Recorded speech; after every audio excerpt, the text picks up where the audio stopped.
Welcome to Business Book Daily. Today I'm breaking down a book about product market fit, customer testing, and how to build products people actually want. I'll cover the big idea, the practical business lesson, and three sharp insights you can use right away. Let's get into it. But first, a word from our sponsor. Want to sell more without adding fixed payroll? A lot of smart operators hire commission-only reps and experienced sellers who get paid only when they produce results. And if that sounds like a smarter way to scale, post your opportunity at commissiononly.com. Thousands of motivated reps are actively looking for performance-based roles right now. Commissiononly.com. Today's book is The Lean Product Playbook by Dan Olsen. Olsen is a product management consultant, speaker, and author who helps companies build better products through lean product development and product market fit. His core argument is simple. Successful products aren't built by guessing what customers want. They're built by testing assumptions, learning from users, and improving the product until it solves a real problem better than the alternatives. That's what makes this book useful. Most product failures happen because teams build too much before they know enough. They fall in love with the idea, the features, or the technology before proving that customers truly care. The book makes a clear point. Product market fit isn't magic. It can be pursued through a structured process. You identify your target customer, understand their underserved needs, define a strong value proposition, build the right minimum viable product, test it with real users, and keep improving until the product works. One of the strongest ideas in the book is that product market fit is the main goal. It's not just about launching features or getting early users. It means customers understand the value, care about the problem, and prefer your solution enough to keep using it. Teams should treat product market fit as the target, not something they hope appears after launch. Another key lesson is to start with the target customer. A product can't be great for everyone. Teams need to define who they're serving before deciding what to build. The target customer shapes the product's needs, features, messaging, pricing, and user experience.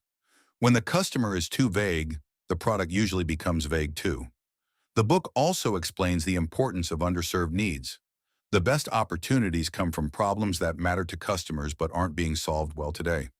These gaps can show up as frustration, wasted time, high cost, confusing tools, or poor results. A strong product doesn't need to solve every problem. It needs to solve an important problem better than the current options. There's also a useful lesson about value propositions. A value proposition explains why customers should choose your product. It connects the customer's needs to the benefits your product delivers. This forces the team to make trade-offs. If every feature seems equally important, the product strategy isn't clear enough yet. Another important idea is to test before you scale. Lean product development is built around learning early. Teams can use prototypes, landing pages, interviews, usability tests, and minimum viable products to find out what works before investing too much. Testing doesn't remove all risk, but it helps teams avoid expensive mistakes. So how do you apply this? Start by defining your target customer more clearly. Don't settle for broad labels like small businesses or busy professionals. Get specific about who has the problem, how often they feel it, how painful it is, and what they use today. The clearer the customer, the easier it becomes to make smart product choices. Next, identify the customer's most underserved needs. Look for problems that are important but poorly solved. Customer interviews, support tickets, sales calls, reviews, churn data, and usage patterns can all reveal where people are struggling. Don't just ask customers what features they want. Study what's slowing them down or making them unhappy. Then turn those needs into a focused value proposition. Decide which benefits matter most and which ones you're not going to chase yet. This helps the team avoid feature creep. A product gets stronger when everyone knows what it's supposed to win on. After that, test the riskiest assumptions before building the full product. If you're not sure customers care, test demand. If you're not sure they understand the product, test messaging. If you're not sure they can use it, test a prototype. The goal is to learn before the expensive work begins. Finally, use feedback to improve the product, not to obey every request. Customers can tell you where they're confused, frustrated, or disappointed, but the team still has to make strategic choices. Strong product teams listen closely, look for patterns, and keep improving around the customer's real needs. Now, here are 3 insights worth sharing. First, most product teams don't fail because they build too slowly.